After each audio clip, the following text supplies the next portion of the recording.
टुनटुनी निराश होकर स्टेशन पर चली जाती है और वहाँ जाकर वो रोते हुए सामान उठाकर जल्दी से पैसे जुटाने में लग जाती है। एक गांव में टुनटुनी नाम की एक चिड़िया रहा करती थी। उसकी 2 बेटियां थीं। वो बहुत ही गरीब थे, जिसकी वजह से टुनटुनी चिड़िया को कुली का काम करना पड़ रहा था और रानी और लाडो स्कूल में पढ़ने के लिए जाते थे। वो सभी से बहुत ही प्यार से बात किया करती थी। उनके स्वभाव को देखकर सभी पक्षी भी उनसे बहुत अच्छा बर्ताव करते थे। एक दिन, माँ, आप पूरे दिन कितना सामान उठाती हैं हमें पढ़ाने के लिए। मुझसे नहीं देखा जाता माँ, आप हमारे लिए कितनी मेहनत करती हो। माँ, अब से आप काम पर नहीं जाओगी। अब से माँ मैं काम करूँगी और आप दोनों की देखभाल भी करूँगी। बेटा, अभी तो तुम बहुत छोटी हो, अभी तुम काम पर ध्यान मत दो। अभी तो तुम सिर्फ अपनी पढ़ाई पर ही ध्यान लगाओ। और बेटा, मेरी फिक्र करना भी छोड़ दो। अभी मैं बिल्कुल ठीक हूँ। और वैसे भी मेरे बच्चों, हमारे घर है ही कौन जो मेरे अलावा तुम्हारा ध्यान रखे। तुम्हारे पिता तो हम सभी को अकेला छोड़कर चले गए।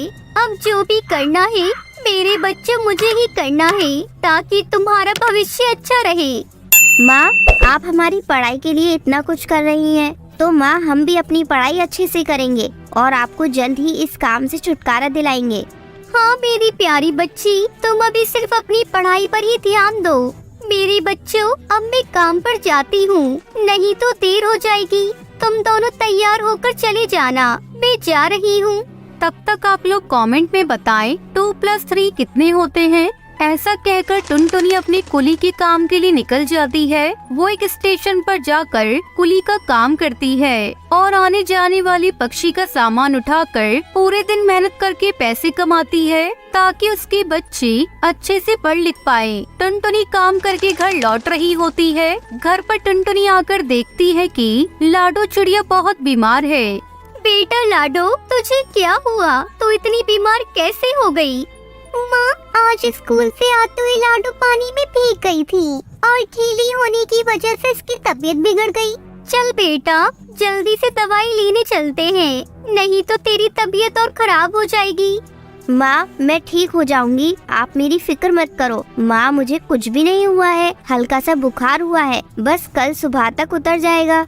बेटा, कल तक तेरी तबीयत और खराब हो जाएगी। माँ, मुझे कुछ भी नहीं होगा, आप फिक्र मत कीजिए। इतनी छोटी सी बात के लिए दवाई नहीं लेनी चाहिए माँ। ऐसा कहकर लाडो चिड़िया दवाई लेने नहीं जाती है और सुबह तक और बीमार हो जाती है। उसका शरीर ठंडा हो जाता है। टुनटुनी जब सुबह उठकर देखती है तो, बेटा, तेरी तबीयत तो ज्यादा खराब हो गई है। मैंने तुझे रात में ही कहा था ना कि दवाई लेने चल। अब देख, तेरा शरीर कितना ठंडा हो गया है। ऐसा कहकर वो तुरंत ही जल्दी से कबूतर डॉक्टर को बुलाकर लाती है। डॉक्टर जी, जल्दी से देखो, मेरी बेटी को क्या हो गया है। उसका शरीर भी ठंडा हो गया है। डॉक्टर जी, जल्दी से देखो और मेरी बेटी को जल्दी से ठीक कर दो। हाँ बहन, अभी देखता हूँ, रुको। ऐसा कहकर कबूतर डॉक्टर लाडो को देखता है और वो टुनटुनी से कहता है, बहन, इसकी तबीयत बहुत ज्यादा खराब है, इसको जल्द से जल्द दवाई देनी पड़ेगी। तो डॉक्टर जी, जल्दी से दवाई दो ना, आप ज्यादा देर मत करो।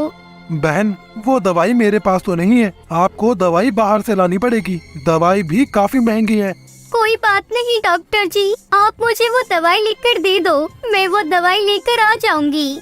ऐसा कहकर वो टुनटुनी को एक पर्ची में दवाई का नाम लिखकर दे देता है और टुनटुनी वो दवाई लेने के लिए तुरंत ही चली जाती है। जब दुकान पर जाकर दवाई लेती है तो वो बहुत ज्यादा महंगी होती है। टुनटुनी के पास उतने पैसे भी नहीं होते कि वो अपनी बेटी के लिए दवाई ले सके, इसलिए दुकान वाला भी उसे बिना दवाई दिए ही वहाँ से भगा देता है। टुनटुनी निराश होकर घर चली जाती है और अपने आस पड़ोस के सभी पक्षियों के पास जाती है और उनसे मदद मांगती है। बहन, मेरी मदद करो, मेरे बच्चे की तबीयत बहुत ज्यादा खराब है। मुझे कुछ पैसे उधार दे दो, मैं आपको जल्दी ही दे दूंगी। अच्छा, तू मुझे पैसे कहाँ से देगी? पूरे दिन में तू मेहनत करके अपनी बेटी की दवाई नहीं ला पा रही है और मेरे पैसे देने की बात करती है। जा, मेरे पास तुझे देने के लिए एक फूटी कौड़ी नहीं है, और अगर पैसे होते भी तो मैं तुझे कभी नहीं देती।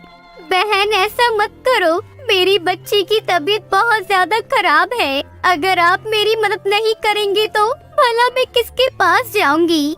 कहीं भी जा, पर मेरे पास किसी भी मदद की आस मत रख और यहाँ से चली जा।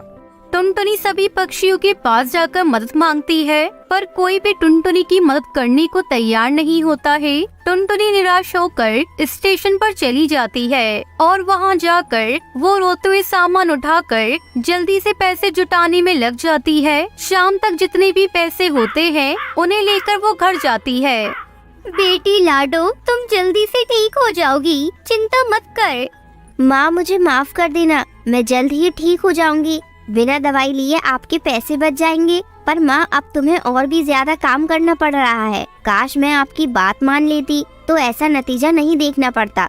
बेटा कोई बात नहीं, मैं जल्दी से तेरी दवाई ले आऊंगी और तू ठीक हो जाएगी। ऐसा कहकर टुनटुनी अगले दिन फिर से सुबह होते ही जल्दी से स्टेशन पर चली जाती है और वहां जाकर जल्दी से आने जाने वाले पक्षियों का सामान उठाकर जल्द से जल्द पैसे इकट्ठा करने लगती है। थोड़ी देर बाद टुनटुनी एक जगह पर बैठकर पैसे गिनने लगती है कि तभी एक चिड़िया टुनटुनी के पास आती है। मेरी बेटी की तबीयत बहुत ज्यादा खराब हो गई है और डॉक्टर ने जो दवाई लिखी है वो बहुत ज्यादा महंगी है। इस वजह से मुझे वो दवाई लेने में बहुत सारे पैसे चाहिए। जितने मेरे पास हैं उनमें वो दवाई नहीं आ सकती है। इस कारण मुझे जल्द से जल्द दवाई के लिए पैसे इकट्ठा करने पड़ेंगे। मैंने अपने आस पड़ोस से भी मदद मांगी और किसी ने भी मेरी मदद नहीं की। ये तो बहुत ही बुरी बात है। उन्हें तो ऐसे में आपकी मदद करनी चाहिए बहन। अब तुम फिक्र मत करो, तुम्हारा बच्चा जल्दी ठीक हो जाएगा। ये लो पैसे और जाकर जल्दी से दवाई ले आओ।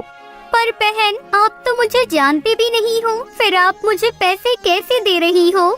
किसने कहा बहन? मैं तुम्हें नहीं जानती हूँ। तुम जब से इस स्टेशन पे काम कर रही हो मैं तब से तुम्हें जानती हूँ और मेरी भी यही दुकान है। मैं हमेशा तुम्हारी इस बहादुरी से और मेहनत से बहुत प्रसन्न रहती हूँ। तुम इतनी मेहनत से अपने बच्चों को पढ़ा लिखा रही हो। अब देर मत करो बहन, जल्दी से जल्दी जाओ, दवाई ले आओ।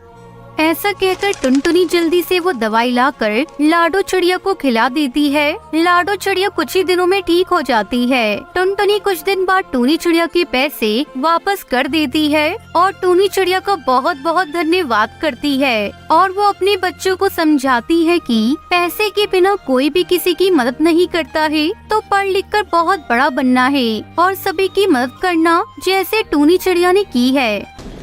ये कहानी सुंदरवन नाम के जंगल की है, जहाँ पर एक टूनी नाम की चिड़िया अपने पति टुन्नू चिड़ा के साथ रहा करती थी। उनकी एक बहुत प्यारी सी बेटी थी, उसका नाम टुनटुनी चिड़िया था।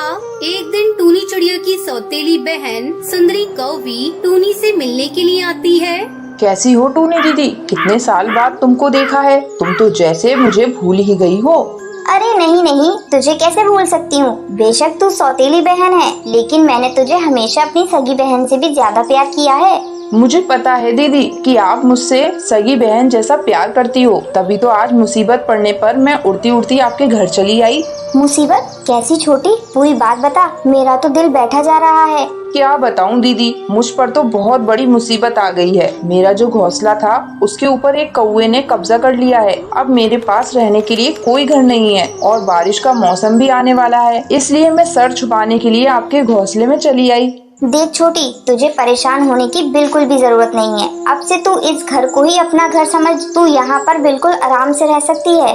टूनी चिड़िया स्वभाव से बहुत ही सीधी सादी थी, इसलिए वो सुंदरी के झूठे आंसू और उसकी चालाकी को समझ नहीं पाती है। कुछ ही दिनों के बाद टुन्नू जी, मैं देख रही हूँ कि आजकल आपका बाहर काम में मन नहीं लगता है। आप बस घर पर रुकने के बहाने ढूंढा करते हैं। अगर ऐसे ही चलता रहा तो घर का खर्च कैसे चलेगा? हमारी बेटी की स्कूल फीस और बाकी के खर्चों का क्या होगा? देखो टुनटुनी, मुझे सिखाने की जरूरत नहीं है। अरे मुझसे जितना हो सकता है मैं कर ही रहा हूँ। क्या बात